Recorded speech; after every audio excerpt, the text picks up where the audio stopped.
Since the earliest days of cinema, Jules Verne has been one of the most prominent authors whose works have been adapted for the screen. It was the great George Méliès who produced the first of these.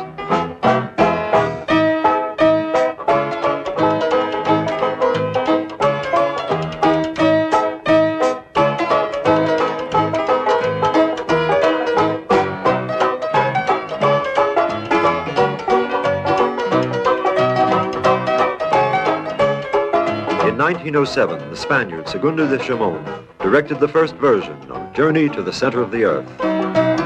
The film which you are about to see is a tribute to these pioneers of the film world of science fiction.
If you've come to sell, you're in the wrong shop. We've enough stock on hand, up to our necks. But these are bargains indeed. Wisdom, balm, and distraction for the most jaded intellect. All for only 3 groschens the lot. Sir. You know, they're only fit to light fires with. Look at those dog-eared pages and rotten bindings. Don Quixote, by the Spaniard whose name is practically impossible to pronounce. Cervantes, man, Cervantes. And you're the only person I know who can't pronounce it. Just look at this, Professor Lidenbrock. Benny Dreadful called The Fantastic Journey of Hans Sucknussum. Then 2 groschens, that's hardly a loaf of bread and a flask of wine in these difficult times. Stick to your price, man. 3's fair, 3 it shall be. A transaction, sir, you will long remember and never forget. Well, an act of pure charity. That's what I should call it. Charity is its own reward for those who can read the writing on the wall. And what on earth do you suppose he meant by that? What a strange story. A man who claims to have made a journey to the center of the earth. Humbug. I agree. We are scientists, not adventurers. The most fruitful theories about the structure of the earth have come from sitting in a quiet room, using one's brain, not from poking about inside some damp and evil-smelling caverns. You're quite right. Such as your own idiotic theory that the core of the Earth is composed of an incandescent ball of liquid fire. Now, it has more validity than your inane notion that the Earth's center is a solid rock all covered with layers of lava like the skin of an onion. Oh. The fact is, you're both wrong. All recent studies indicate that the core of the Earth can only be gaseous. Gentlemen, the truth is that all our theories are just that, theories. None of us has the least idea of how the Earth was really formed. Because the distance between the Earth's crust and its core is over 6,500 kilometers. And no man has ever descended to a depth of more than 3 miles. So it's obvious we'll never have a glimmer of true knowledge until we are able to reach a depth of at least 100 leagues. What's your opinion, Professor Lidenbrock? Well, gentlemen, on one point at least, I agree with Professor Christoph. The materials of the geologist are not charts, chalk, and chatter, but the Earth itself. Now, this little book I'm reading describes a descent through the mouth of a volcano into the very bowels of the Earth, but with an imagination that puts all our theories to shame. It's only a work of fiction, of course, but its very existence buttresses Christoph's argument that we shall never know the truth until we're able to make that journey and see for ourselves. Only 6 more to go. Why am I the one who has to crawl round after those wretched little rocks when you're the one that spilled them? They are not little rocks. This is the collection of Otto Lidenbrock, and the long and the short of it is, I know how to classify them, and you don't. I have some good news today. They're going to let us cadets participate in the summer maneuvers between Prussia and Austria in the Bavarian forest. How thrilling. It occurred to me that if you're still going to Salzburg on that ridiculous cave-crawling expedition with your uncle, perhaps we could all meet later and take a trip down the Danube. That depends on when your ridiculous maneuvers are over. Maneuvers are not ridiculous. They are an essential part of military training. And as Bismarck said, a nation's army is a nation's backbone. Little boys who never grew up playing silly little war games so they can sleep outdoors in tents and hide behind trees. Well, it's not as silly as climbing in and out of caves and collecting worthless rocks. You better get the soup ready, Marta. He's coming. Oh, dear, oh, dear. He's at least 10 minutes early today. Well, what does that matter? You know what a fanatic Uncle Otto is about having lunch on the table the moment he gets in the door. And give me the last one before he sees that we spill them. Quick. Stupid stones. Professor, I was just... Yes, Axel, I understand. If it's all right with my niece, then it's perfectly all right with me. Congratulations. Did you hear that? He accepted my proposal even before I made it. Yes, but I haven't. After all, why should I want to marry a soldier? And why not? Tell your uncle the soup is served, Miss Globin. Because if there's a war, you might get killed. And if there's no war, you'll never be promoted. All in all, I call that a silly profession. That's a treasonous remark.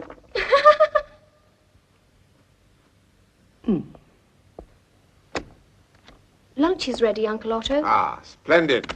I'm in very good appetite today. Good heavens. What's this? It's in Old English, and what looks to be a map. 'Tis a map of Iceland. You can examine it after lunch. The soup's getting cold. Yes, darling. You run along. I'll be right there.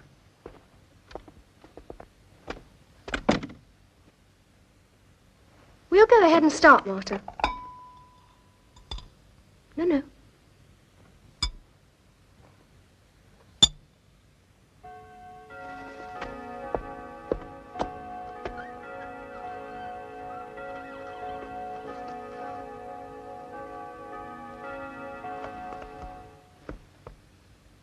I don't see what you can find so interesting in an old map. It's not the map. It's some kind of coded text printed below it. A coded text? Yes, and he's going crazy trying to decipher it. Then why didn't you tell me that in the first place? I could have done them for him and saved him from missing lunch. What do you know about unravelling codes? Only slightly more than Champollion. Who's he? The Frenchman that solved the mystery of the Egyptian hieroglyphics. Do you think the only thing they teach us in the military academy is how to hide behind trees?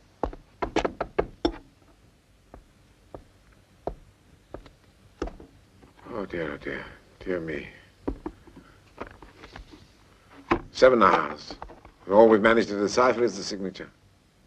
If only we could establish what language this message is written in. Well, since the book is written in Old English, I feel sure the code must be in English also. It could take us weeks to go through every possible combination of these letters. Not weeks, months. The way you're going about it. Champollion. Look over here. Why didn't we think of that before?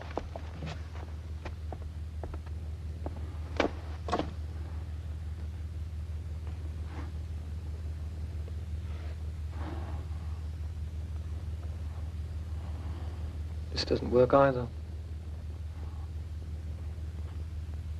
Now wait, Loban. Go back to the series you had before. Ah. Now it looks like Russian. Yes, I'm afraid it's a hopeless task.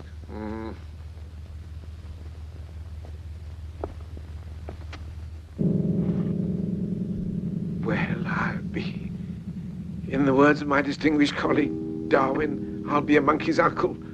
Look at this. It even rhymes. Well, I'll be dashed. Mount Sneffels, you will see, provides the master key, and Scottis indicates the entrance to the gates. But the tale I've told is true. The rest I leave to you. The writing on the wall. That strange old man was right. What does it all mean? It means, Axel, that you and I are in the privileged position of having made one of the most important discoveries in the entire history of science. And we can't do anything about it until next year. Uncle Otto, you're being obscure again. Oh, Global, my dear child, can't you understand? This account of Saknussemm's journey into the center of the Earth is all true. He actually did it. He found the way in. That's fantastic. And this coded message provides the only information he concealed in the whole book. The mountain he entered to reach the Earth's inner crust, which is Sneffels, we now know, and the peak, which by its shadow cast on a certain day of the year, indicates the actual mouth of the cave through which we had to descend. Scottis Peak atop Mount Sneffels. They really do exist. But why wait another year before following Saknussemm's footsteps? Following his footsteps? The very thought of it's absurd. Ah, unfortunately, according to the book, the only day of the year on which the sun casts a meaningful shadow on Scottis Peak is June the 19th at 11:29 a.m. Ah, and today's June the 20th. Exactly. What a pity. I can't bear to wait another whole year. Haven't you forgotten? This book was written at the time of the Julian calendar. What do you mean? But of course. And now we're using the Gregorian calendar, which differs from the Julian by 10 days. Which means it's really June the 10th. And we can still make it. But only if we catch that morning train for Bremerhaven. Martha, come at once. I can't believe all this. Now, let's start collecting everything we may need. You wanted to see me, Professor? Ah, Martha, please pack our bags immediately. We should be leaving first thing in the morning. Is the journey short or is it long? I mean, how shall I know what to pack? Martha, we are going on a journey to the center of the Earth. In that case, I won't need to pack your umbrella. I should have bought new boots. I forbid it, Globan. I absolutely forbid you to go with your uncle on this foolhardy trip. The bowels of the Earth is not a fit place for a woman. I'm afraid Axel is right, my dear. A journey like this could prove far too hazardous, even for a girl as brave as you. But you can't go alone, Uncle Otto. Who would look after you if you fell and broke a leg or something of the sort? I shall, of course. Even though it means I shall miss the war manoeuvres. Oh, Axel, that's so noble of you. Very well. If I must stay at home, I just have to make the best of it. That's the most sensible attitude, Globan. Thank you.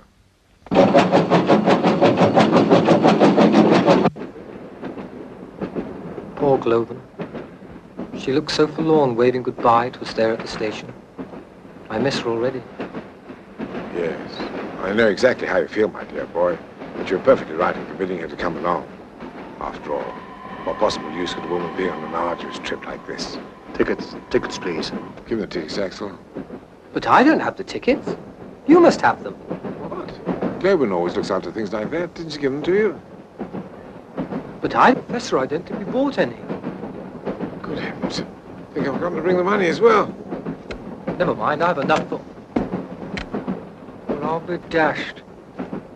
I left my wallet in the pocket of my uniform. Oh, dear. This is indeed a complicated situation. No.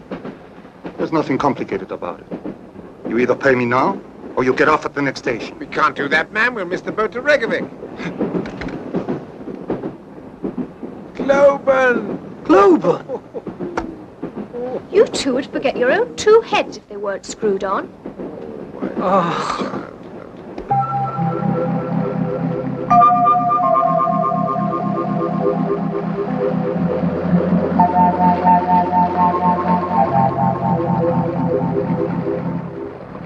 What do you call this?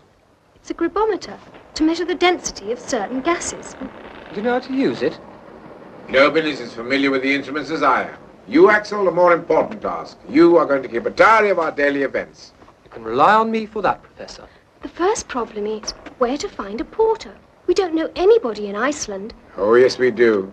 My old friend Fredrickson. We studied together 30 years ago. I haven't seen him since, but I'm quite sure he'll help us.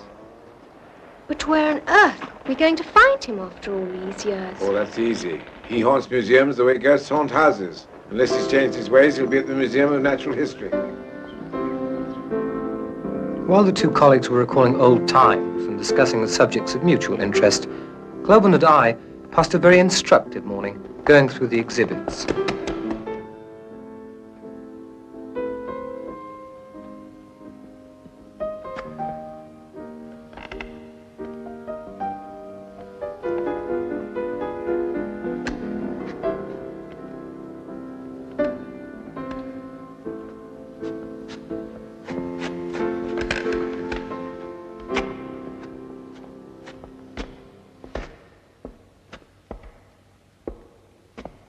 Is anything wrong, sir? He's lost his monocle. Could you please help us? But of course. That's what I'm here for. This staircase is magnificently mounted. Everything is. My God, what's he doing on the floor? He lost his monocle. Ah, monocle? And here you see the crown jewel of our collection. Trinophodon elisipinosis. A delight to the eye, my dear Fredrickson. But surely you haven't come all the way from Germany just to inspect our museum. No, actually we've come to explore Mount Sneffels. There's no better example of a dormant volcano in the Northern Hemisphere. A capital idea. If it weren't for this blasted gout, I'd make the climb with you. Now, old friend, I must ask a favor. The address of a good store that can outfit us for climbing and the like, and the name of a good porter who can guide us up the mountain.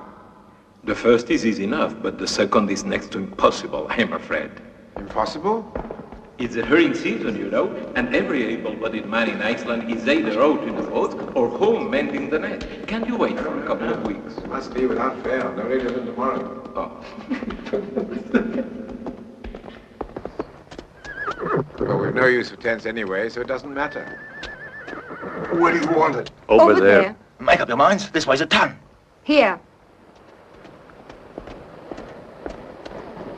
Now, let me see. We shall want some cases for our instruments. Globin, please. Oh, what's that? A gas mask. You can breathe through it under almost any circumstances. I see. It might very well come in handy. We'll take 4. Now, what can you show me in the way of lamps? The more portable, the better. I have just the thing. Now, where did I put them? Ah, yes. Hans, would you move that barrel away? Ah, if it's lamps you're after, it was sheer good luck that brought you into the only shop in town with a complete line of high-quality imported merchandise and the finest native... Just shut up and show him the lamps. Here. This is the bloomed-off lantern. Room cough. Ah, yes, that should do very well. We'll take 4 of those also. Axel? That man over there, does he work for you? Hans? Oh, no, he's my cousin. He comes down here once a month to help me out. But he refuses to take a steady job in town or on the boats. And once a month isn't much. He's a mountaineer, a shepherd, and they are very proud. Then why isn't he out tending his flock? Now that's a sad thing, sir. Last winter, his entire flock was struck by lightning in a thunderstorm, and he's been sitting around ever since, doing little else but whittle and play his mouth organ. Hans, my friends and I are making an expedition to Mount Sneffels. If I pay you a fair price, are you prepared to come along and help us? I don't use money. What's a sheep worth in this country? 3 riksdals. Supposing I pay you 1 sheep per week with a bonus of 2 rams on our safe return. When do we leave? At dawn, as soon as we pack our equipment. Isn't that wonderful? We finally found work for Hans. Imbecile.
My word.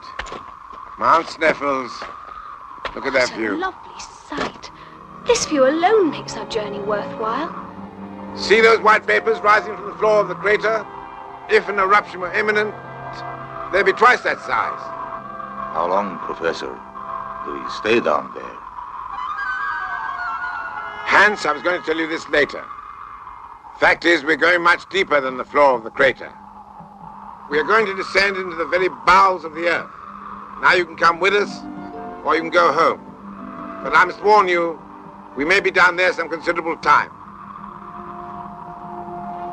Days or weeks?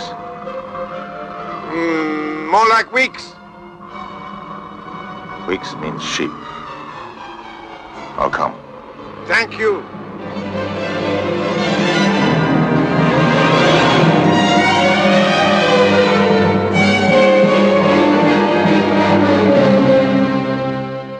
Down you go.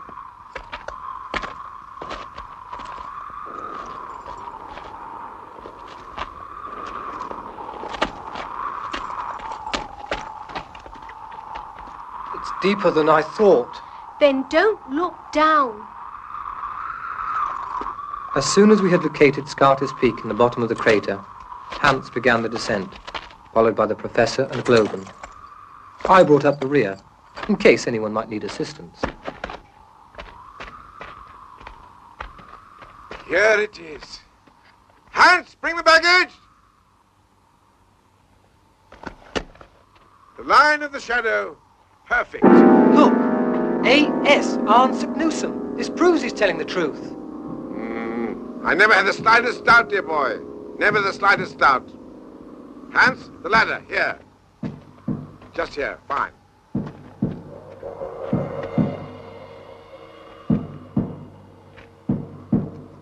Check your lamp, Axel, check it. Slowly, Hans, slowly. Right, Axel? You descend first, Hans.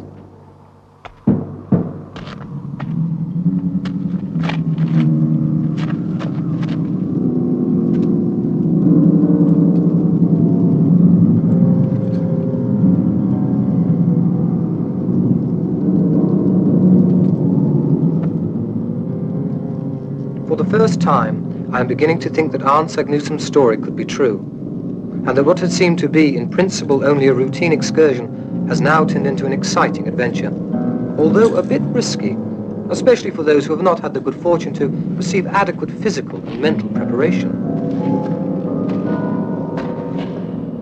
All right, Professor!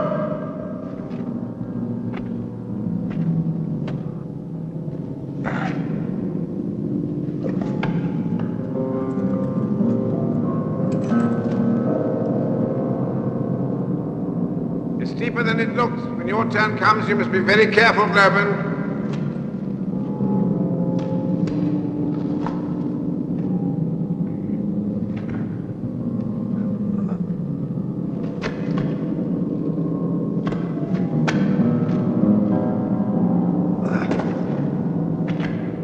Right, stand by, darling.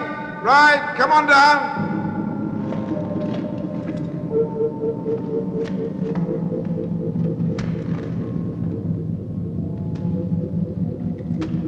Easy does it now.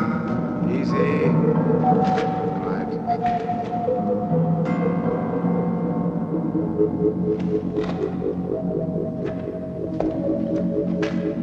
Your turn, Axel! Professor! Are you absolutely certain that there's no possibility of Snapple's erupting in the near future? A stupid question!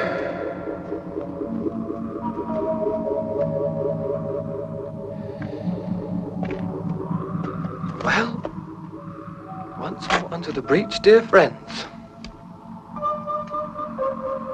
Thanks to the careful selection and packing of the most essential equipment, we have been able to reduce our load to the minimum necessary. We have on hand instruments, tools, weapons, ropes, provisions for 60 days, and drinking water for 10. The quantity of water seems to me insufficient, although, according to the Professor, we will find what we need once we have gone down deep enough into the earth.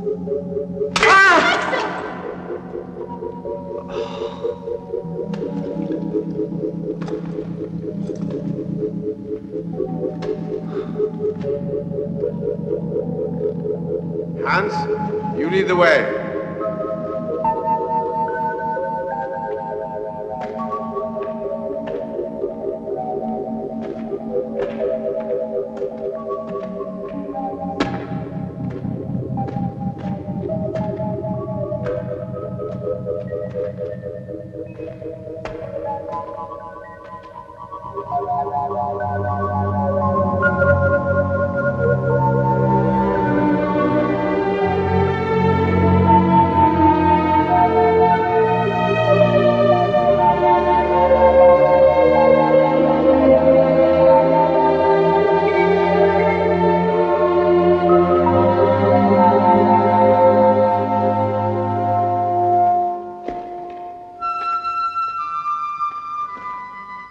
Professor, there are 3 possibilities here. How do we know which one to take? All of them look endless. Nothing could be simpler. We'll let Sagnussen be our guide then. Once again. This is where he mentions it. Cave descending to the left. Now lead on, Hans. Come.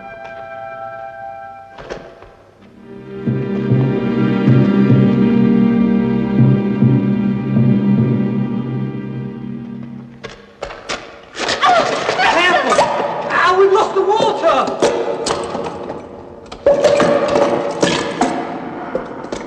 That's bad luck. Still, I'd rather it be the water than the instruments. I feel sure we'll find some good water later on. Right, my dear? Yes, Uncle. Good girl. Come on, then. Hands, lead on.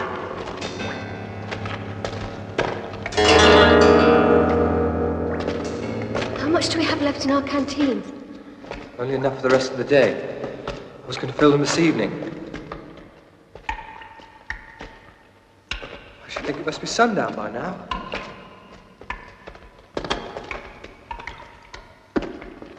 No wonder I'm so tired. No wonder I'm so hungry.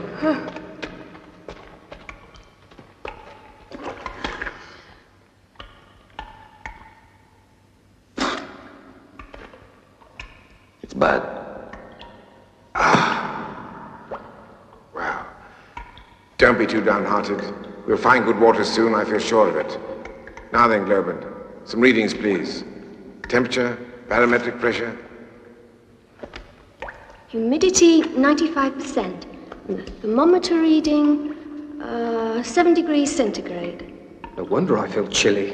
What does the compass indicate, Axel? Newsom says here we should be heading in a westerly direction. Dead west. Good old Newsom. Right, let's lead on. Hans, come. If only he'd tell us when we're going to find some drinkable water.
Water. We've lost our guidebook. The only sensible thing would be to turn back while we can still find a way out. I must admit the thought had crossed my mind, Professor. You'd be a fool if it hadn't. Bear in mind that just ahead of us lie millions of years of unrecorded history.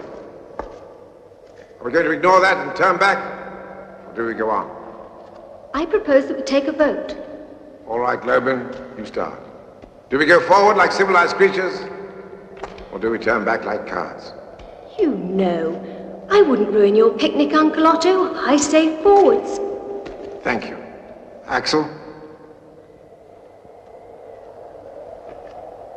A man who wears the uniform of Imperial Prussia can have but one answer, unfortunately. I say forward too. Hans? Forward means sheep. Backwards means nothing. I say sheep. That settles it then. Thank you. We go on. Lead the way, Hans. Uncle Otto, suppose the votes had gone against you? I should have ignored them, my dear. What possible progress would there be if science were a slave to democracy? Come on.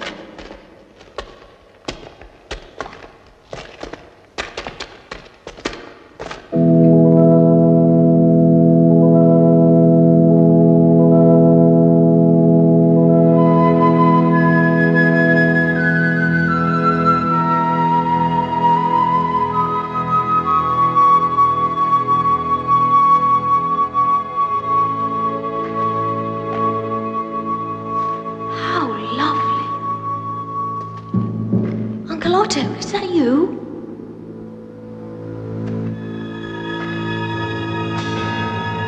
Who is there?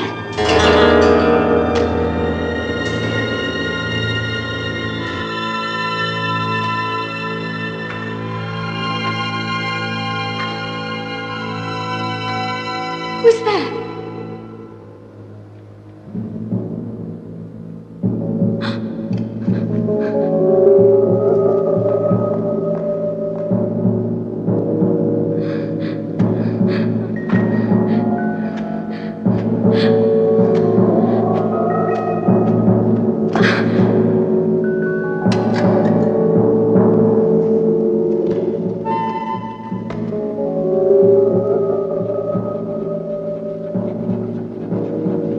Uncle Otto?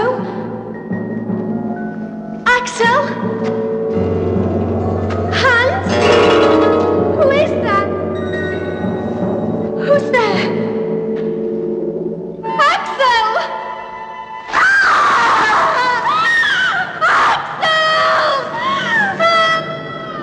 Professor, what's that? Globin.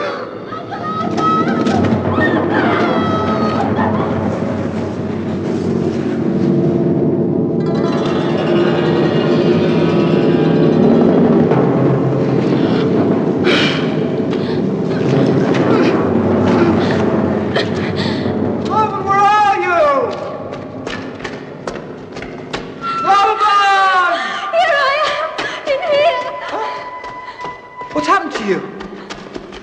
I lagged behind to look at those icicles and then stumbled into this mud.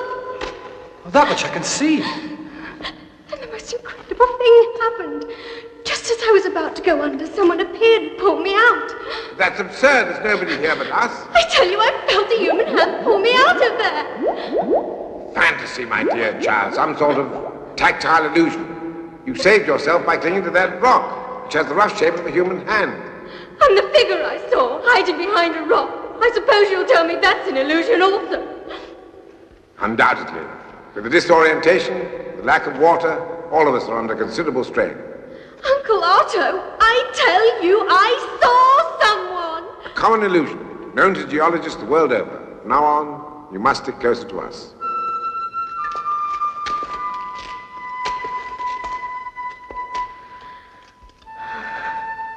I told you not to come on this trip, didn't I? Didn't I? Oh, do shut up.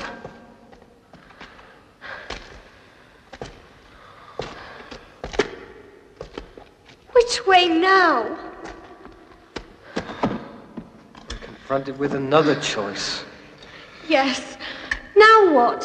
Frankly, my dear Globin, at this point, your guess is as good as mine. Frankly, I'm getting sleepy. That's partly because it's been growing warmer in the past couple of hours. The trouble is, if we stop to rest now, before we find water, when we wake, we may be too weak to continue. How do you feel about it, Axel? I could go on for miles. Professor! What is it, Hans? Letters. Like the other one.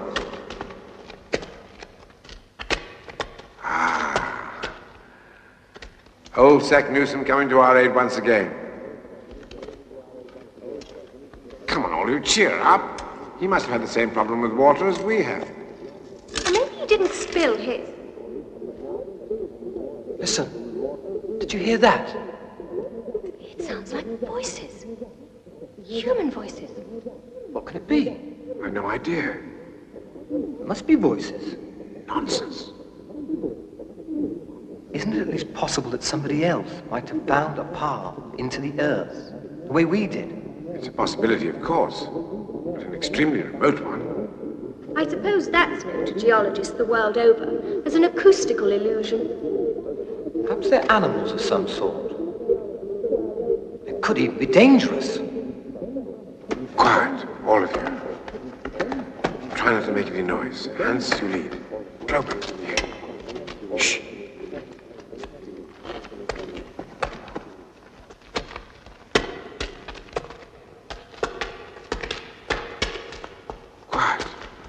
Do you hear anything now? Do you hear anything now? Do you hear anything now? Do you hear anything now? Do you hear anything now? So it wasn't animals after all. It was us. It was us. It was us. You must be squarely in the center of an acoustical field. Squarely in the center of an acoustical field. All right, that'll do. All right, that'll do. All right, that'll do. Let's get out of here. No, wait, Clover. Let's get out of here. No, wait, Clover. Let's get out of here. No, wait, Clover. No, wait. Let's get out. No, wait, Clover. No, wait. Let's get out of here. No, wait, Clover.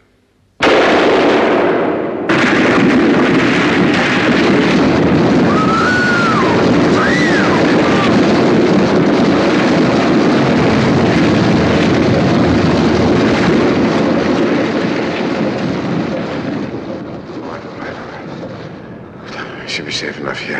I'm thirstier than ever, and I can't go on another step, Uncle Otto. Well, there's nothing else for it. You'd have to rest here. Try to get some sleep. All right, all right, all right. I still say I saw a real face back there, not an illusion. Shh, little one. Try to get some sleep.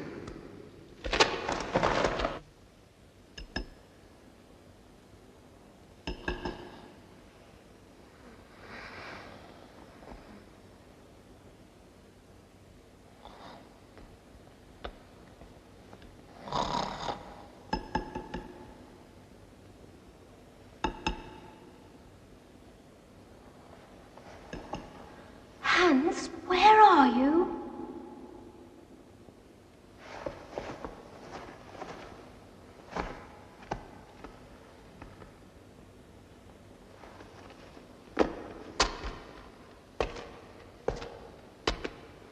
Hans? What are you doing? Listen. Water. Water? I'll get the others. Wake up, we found water. What? Water. Where? Just ahead. Hans discovered an underground stream. Thank God. Come on, Axel. Let's go and see about it.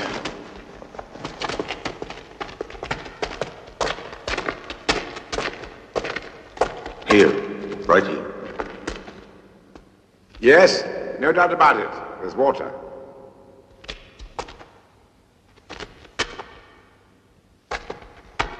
Right here, I think. No. Over here. No. This is where I can hear the noise best, Hans. Give me the pick. Professor, I know mountains, and I know caves. Here is a good place. That's a bad place.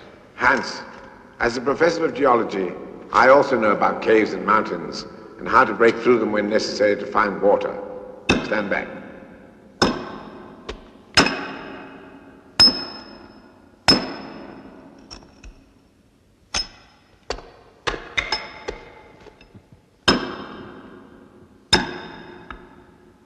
Careful, Professor. Have you lost your mind? Another inch to your right, this entire cabin would have collapsed on our heads. This simple mountain man showed more common sense than you with all your diplomas, Professor Lidenbrock. Who are you? How do you know my uncle's name? Because I have read his books. And also because I've had to listen to your incessant chatter during the past 10 miles of this tedious descent. You followed us into the Earth? Hardly, since I began my descent 2 months ago. Through Snaffle? I preferred to find my own way in, just as I expect to find my own way out again. Why? Burned your hand? A mere trifle, young lady. Quench your thirst.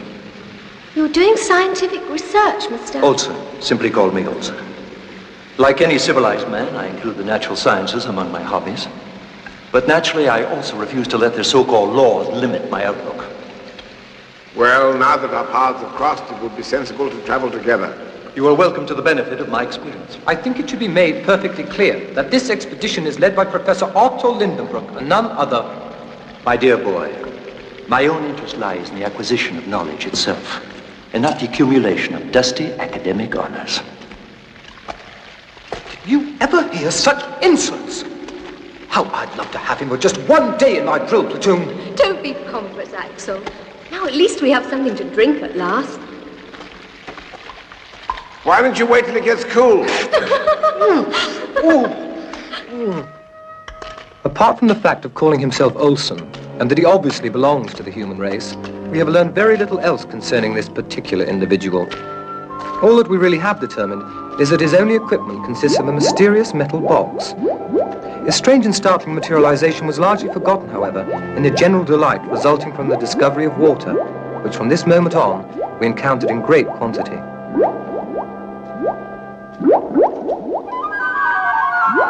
Globen appears to be the one most affected by the annoying presence of this Olsen.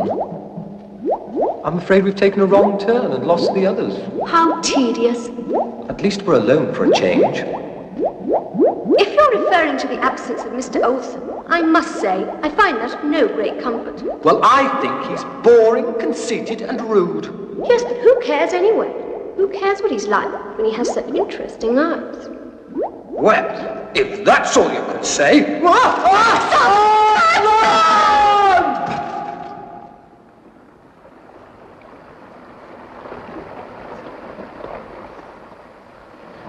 What happened? It's all right now, dear boy.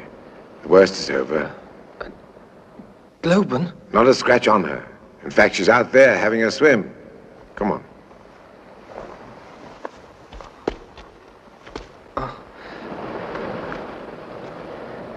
I must be having hallucinations. My boy. It looks like an ocean. One of nature's prodigies, my dear boy. An ocean below the surface of the sea.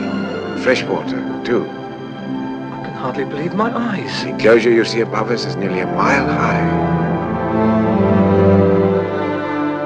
Steady now, steady. Never in my whole life, not even above the earth, have I seen a mineral formation that could retain and project so much light. It's incredible. It's breathtaking. Axel, come on in!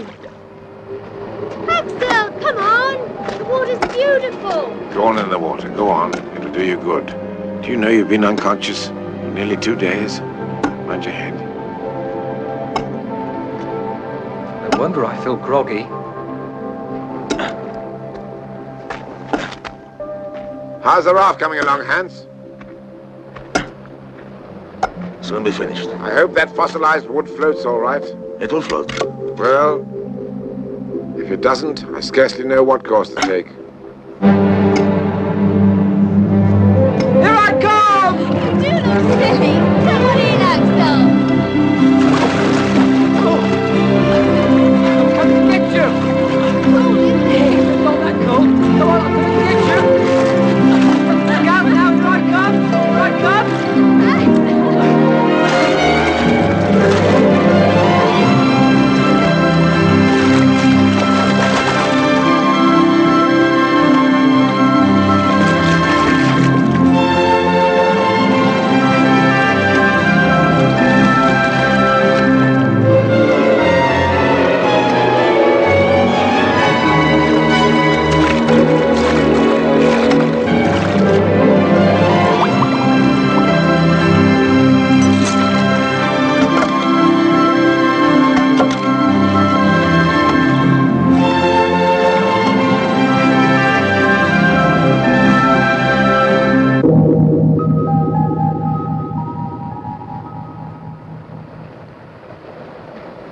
My clothes back.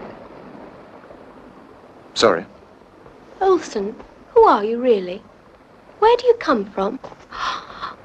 Your hand. What about my hand? Why, it's completely healed. How is that possible in so short a time? But it is possible, you see. It was your hand that pulled me out of there, wasn't it? I don't know what you're talking about, Globen.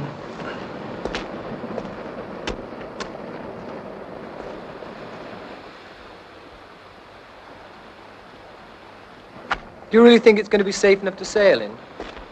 Hans assures me that it will float. I simply can't get over this strange light. It's uncanny. Fantastic. Yes, but no more so than the aurora borealis, and caused by the same sort of simple ionization. Look what I found. What a pretty shell. Oh, my dear child, treat that very gently. Oh, it turned to sand. All these things you see are fossils, not shells, Globen. Does that mean there are still living creatures out there? I should be very surprised to learn the contrary, Axel. Where are you going, Hans? I need a rudder. Well, you carry on working. We'll go and look for something.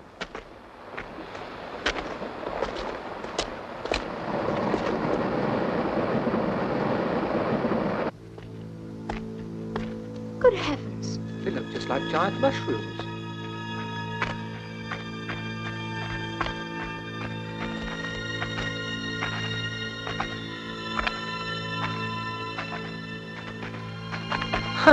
They look like wooden mushrooms. They are mushrooms. Millions of years ago, they flourished above the earth as well. Now, you stay here while I investigate. These could be dangerous. Extraordinary. It's perfectly preserved as in a greenhouse. I wonder how many of these you'd get to the pound. Where could your uncle have got to? Uncle Otto! Professor!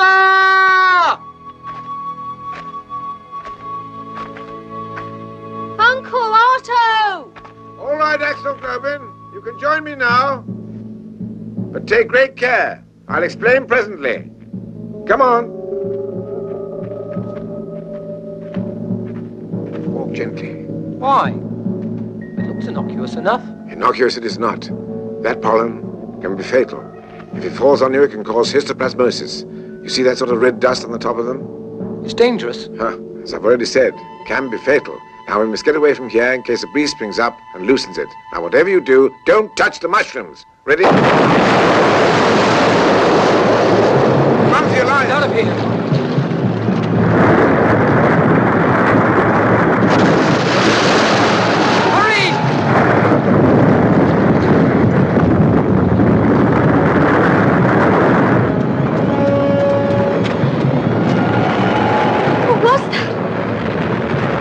Explosion. A second earlier, we'd have been underneath that poison dust.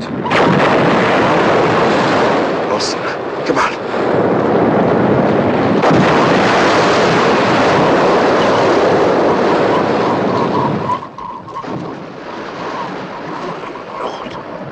Are you out of your mind, man? You of all people who criticize me for knocking a small hole in the cave wall, the vibrations you're causing could bring this whole structure down on our heads. I have my experiments to perform just as you have yours, Professor. Your so-called experiments are putting all our lives in jeopardy. Our lives? Do you really think the sort of work you're doing is going to make any difference to anyone's life on this planet? There then, Uncle Otto. None of this is worth arguing about. Who does he think he is? Putting all our lives in danger with his ridiculous games. Let's go and see how the raft's coming along.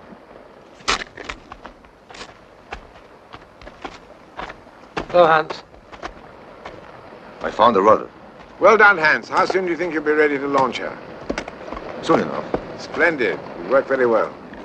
I'll get our gear together. I'll go with you.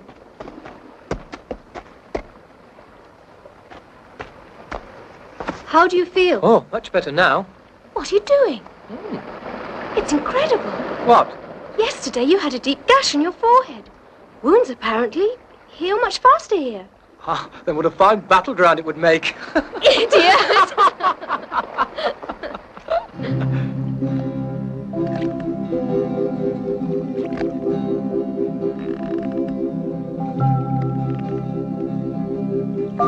From the moment of its launching, the raft had proved that it could sail beautifully, to the great satisfaction of everyone. We are maintaining a steady southeasterly course of 145 degrees, and according to the calculations of the Professor, we should be sailing directly underneath the British Isles. The only noticeable inconvenience has been the discomfort produced in those persons not trained to rise above every type of difficulty.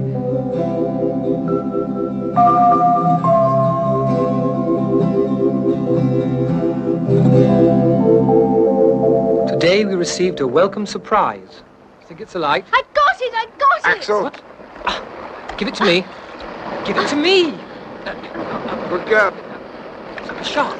Watch it doesn't bite you. Ow. What a strange-looking fish. Do you think it's edible? I don't see why not. We'll cook it. I'm so hungry. Come on, Hans, come on. Be careful. It's hot. What about Olsen? If he wants some, let him come here and get it. How does it taste, Globen? Like a dream. Thank you, I'd say more like sturgeon. Delicious. I still think we should invite Olsen. He gets more nourishment from his books. Be quiet. Hear you.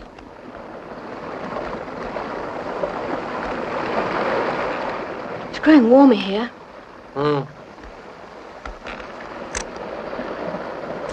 32 degrees. Well, that's not excessive considering we're 100 miles beneath the surface. It's excessive enough for me. I'm going for a swim. Don't anybody look. You'll get indigestion.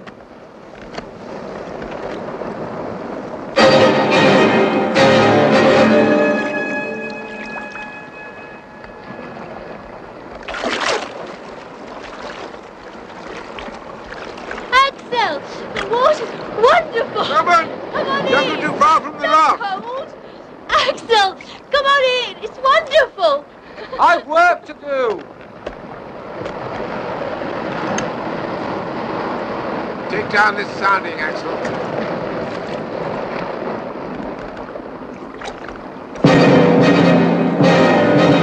Oh! Quick! Grab him! Axel, Hans! Help me!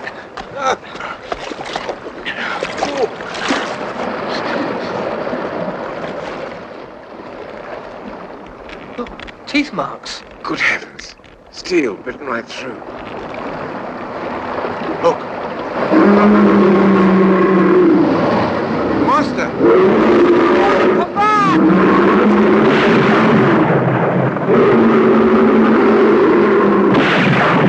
Hurry! Come on, Corbin!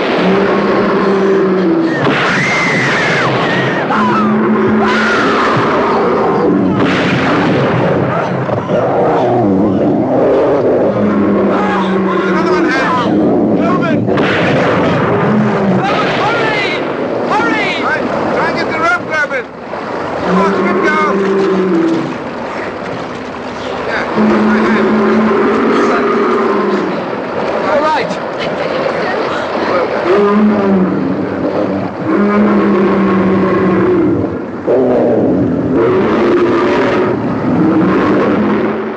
Just look at them. Two mythical enemies face to face. They existed on Earth over 1 million years ago, and here we are seeing them. I'll bet you 2 gold marks on the one on the left. You lose, Axel. You'll end in a draw, with both of them dead.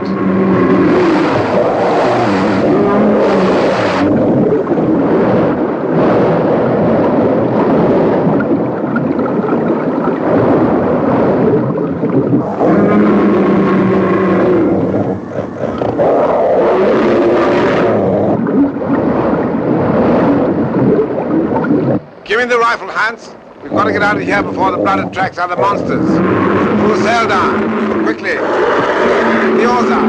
Hurry. Come on.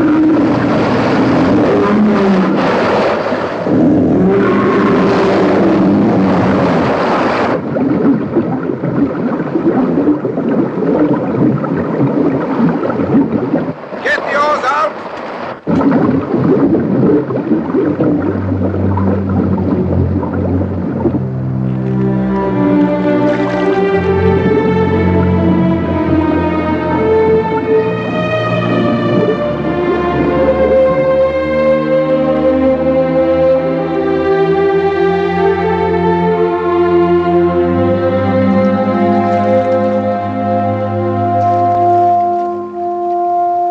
Professor, look over there. Looks like a giant whale.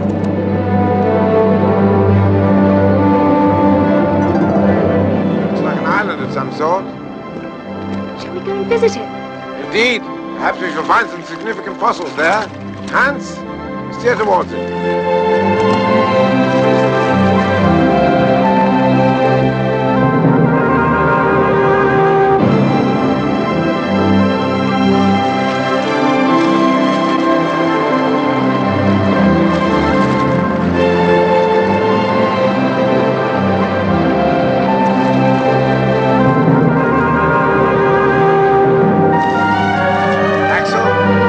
Pass that rock, Hans, that one.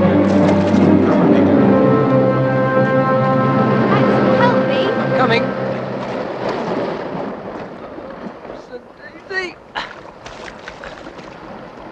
There. Somebody must stay with the raft. You, Hans. Look at that smoke rising out of the ground. Thermal heat escaping, no doubt. And over there, it looks lifeless. Olsen seems to take most interest in what seems least interesting. I think he's quite a fascinating man. And I think he doesn't know half as much as he thinks he does. Neither do we. I still haven't decided whether he's a man of method or madness. Whatever his secret is, he keeps it in that metal box. What I can't figure out is how he caused that explosion. That's been puzzling me as well. We must keep a closer eye on him in the future.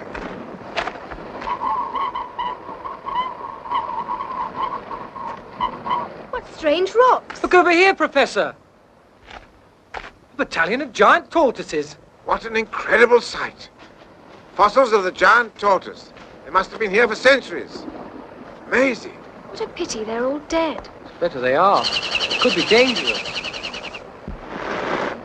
What's that noise? You know, I've never seen a dangerous turtle. They must have been man-eating, but they died of hunger. They were too slow to catch their prey. Can you imagine what would happen if they surrounded us to attack us? Coward. Can't even move. Huh?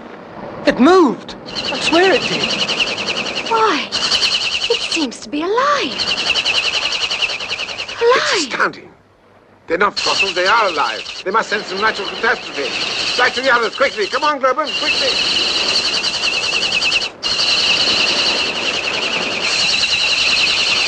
Come on. You think you can? Come on.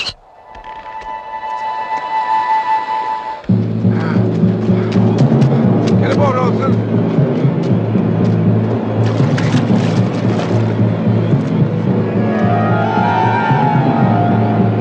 Get the oars out.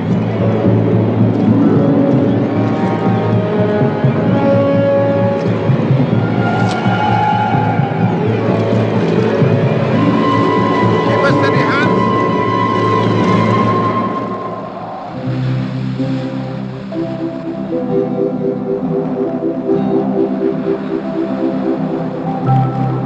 The weather has changed completely. The wind is blowing harder than ever, and the whole atmosphere is saturated with electricity. I feel that some catastrophe is approaching.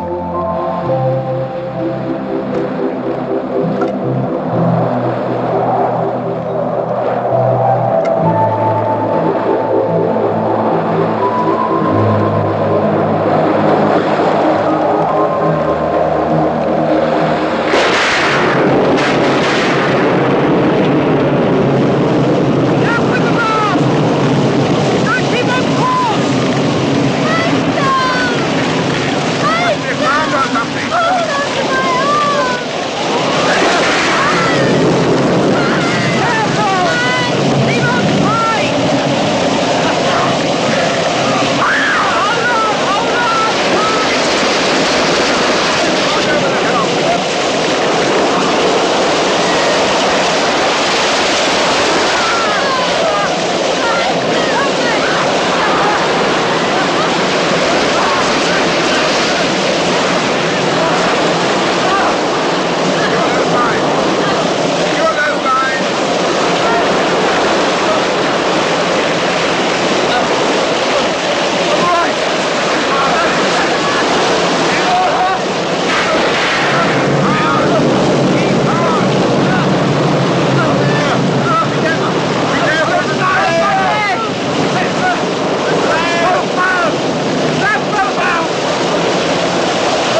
child. Are you all right? Axel. How is Axel? You'll soon see.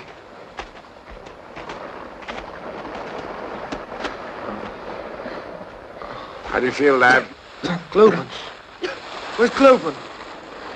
Well, the first thing you think about is each other. You must be all right. Where are we? Yes. Where are we? A rough calculation will put us somewhere beneath the surface of the Mediterranean Sea. Axel, if any of our instruments have survived intact, we'll soon know for sure, so we better start looking.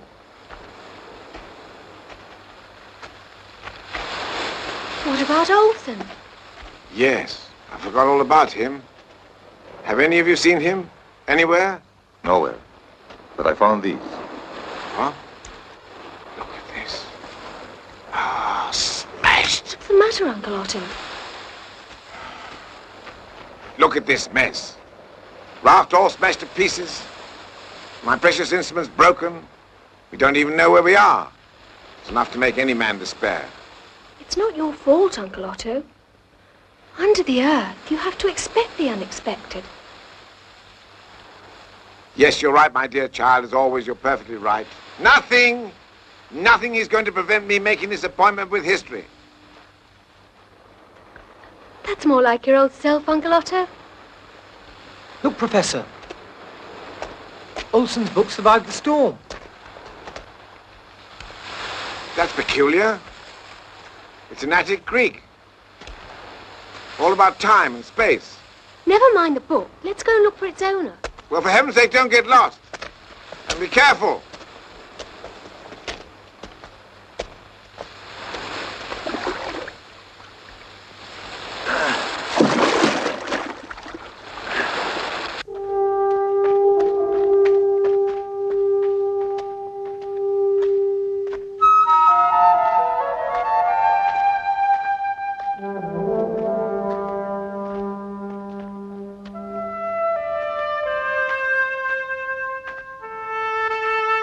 How strange. There's nothing but bones all around us.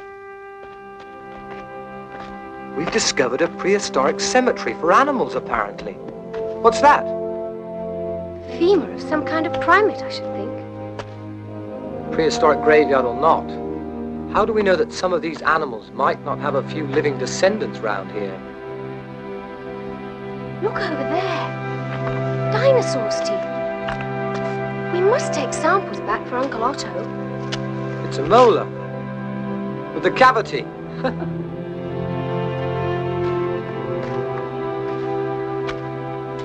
Globan, look. What a strange forest. Everything we encounter now is strange. And the further on we go, the stranger it'll get.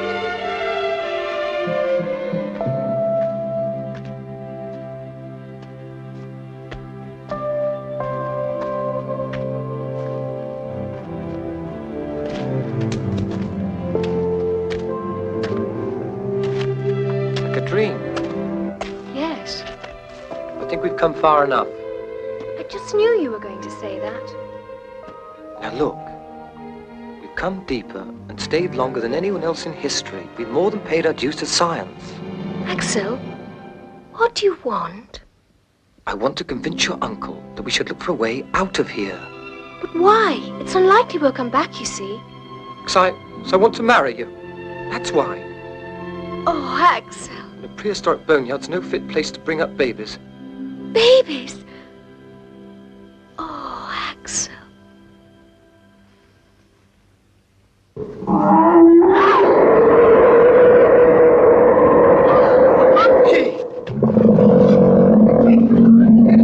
Is there any chance?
What in the world is that?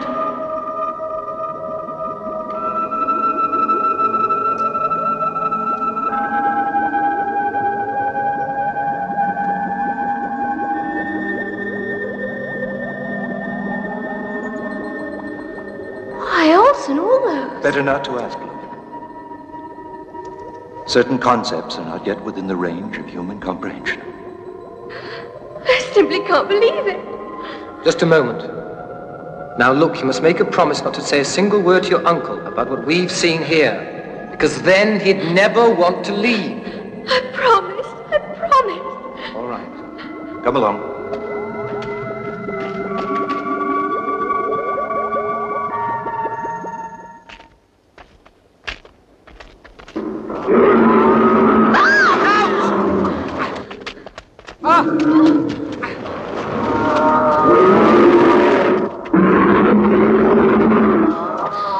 Dinosaurs! I can't believe my eyes.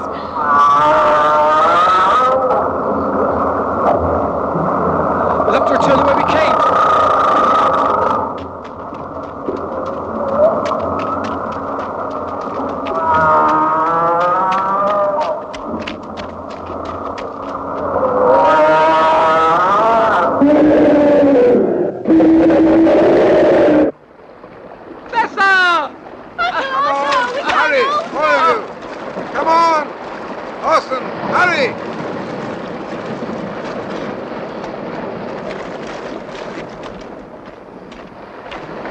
Come on!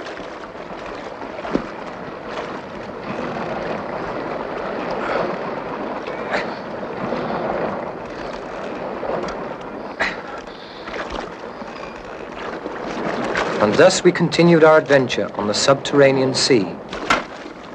The professor does not wish to leave one single stone unturned in his quest for knowledge of this strange universe. However, I've perceived a subtle change in him from the moment he began to read Olsen's book. Olsen, Yes, sir? this book of yours that was washed ashore with us, it claims that time is relative, not absolute. The claim, unfortunately, is true. I've tested the theory myself, somewhat to my regret, and learned that under certain circumstances, one can indeed move through time as easily as one can through space. A year ago, I might not have believed you, but after the mysteries and experiences of this voyage... Even in your normal world, on the surface, there are mysteries you've never dreamed of. One thing still puzzles me. We're living in the year 98, are we not? Indeed, you are. Yet the publication of this book is 1914. That's nearly 20 years ahead in the future. How do you account for that? Why, proof of the pudding, Professor. Or could it be a misprint? I only know I give my soul to own a device like that, with all its secrets. It's the only one in existence, my dear Lidenbrock, and you've no idea of its capabilities. It could even transport one to the moon. Professor, the sea has ended.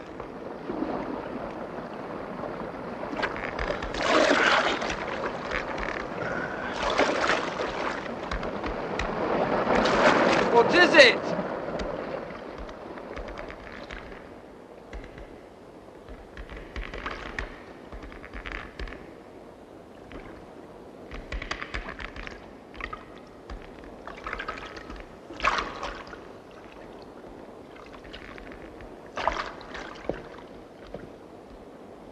Look, we can't go any further. Let's go. Looks like some sort of grotto. Keep her straight, Hans. There's no way out. How dark it is.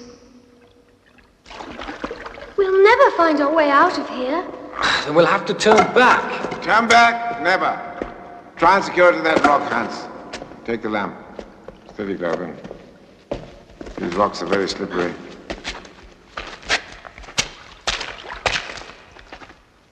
Professor! Look at this! Sack Newsom, once again showing us the way forward. Now, we must try and force our way through this wall of rock. But suppose there's nothing behind it, but another endless sea. Then it's our duty to find out. We must get ahead as far as possible. It's useless, Professor. We're not even making a dent in it. And I'll try even harder. We must get ahead. Be reasonable, Uncle Otto. The task's impossible. In search for truth, my dear child. For Uncle Otto, nothing is impossible. Now, please stand back.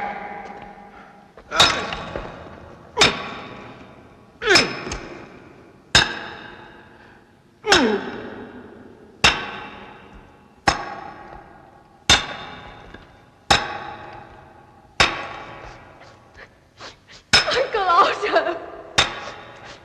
Uncle Otto! Can't you stop it? What can I do?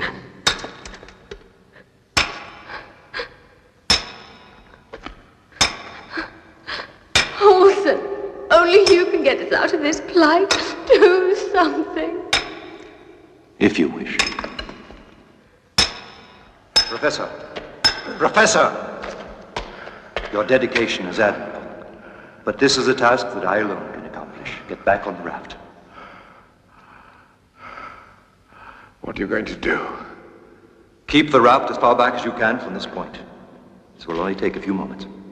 Olsen, what about you? I told you long ago. I've found my own way in. I'll find my own way out again.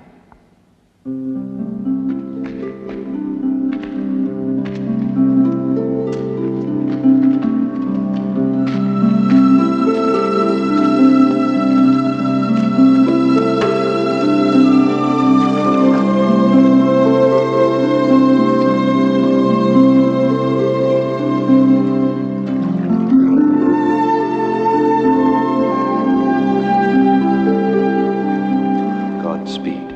Never forget.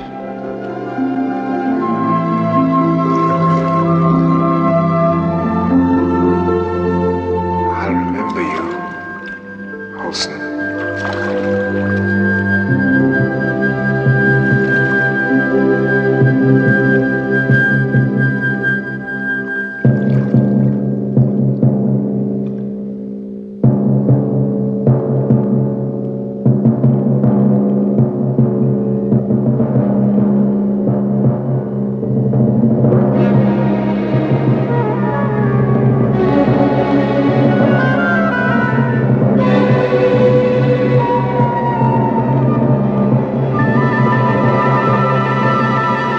I didn't see anything strange happening.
understand. Where are we? Tell us!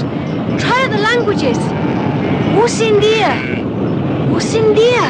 Listen, little boy. Where are we? Answer me. Answer! ¿Dónde estamos? Usamnu. Dorichamo. Somebody, somebody, somebody!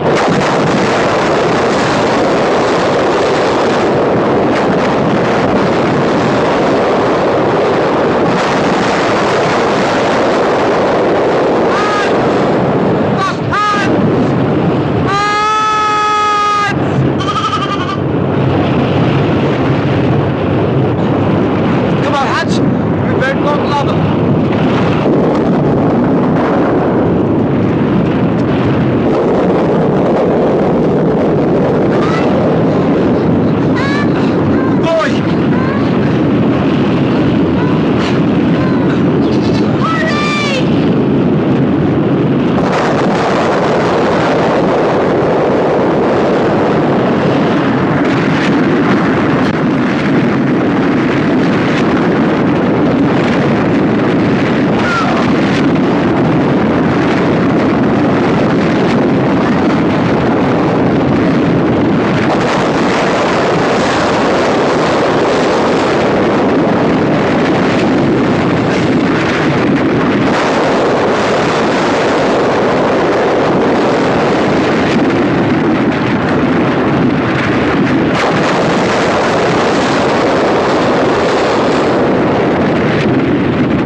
Thus ended our fantastic voyage. Hans went back to Iceland, where his flock now numbers more than 100 head. He is a respected man and is often visited by his loving cousins.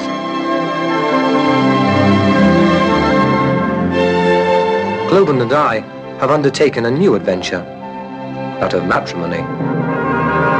A woman cannot do without the support of an experienced man, a man with foresight.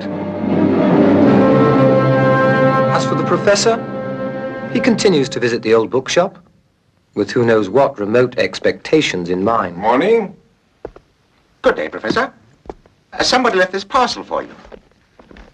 Me? When? I mean, who would do... Strange name. Sounded like Naxusum.